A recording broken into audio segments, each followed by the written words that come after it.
The next section that I'm going to talk about is something pretty close to all Indians. We are a sports crazy nation.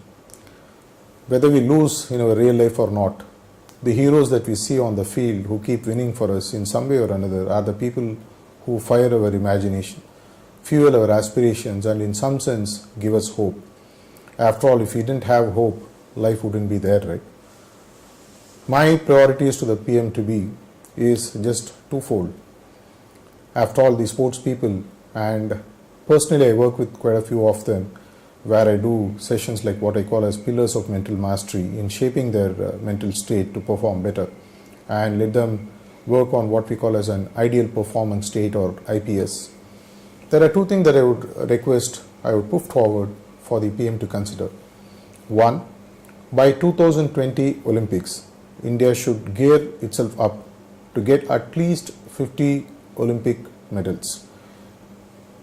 Countries which are 1/100th our size today are easily taking off 5 to 10 medals in each of the Olympics. Do we really have it in us? I'm very certain we have. We have the coaches, we have the raw material. When I travel into the interior parts of India, I find that youth do have it.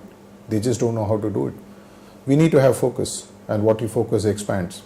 It would have a cascading effect on the Indian psyche.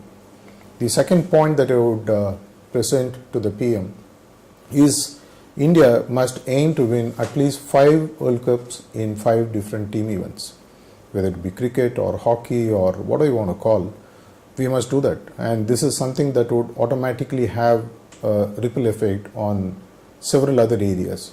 In my opinion, it might even trigger economic activities, it might trigger tourism, it might trigger wealth building. So many things are likely to happen.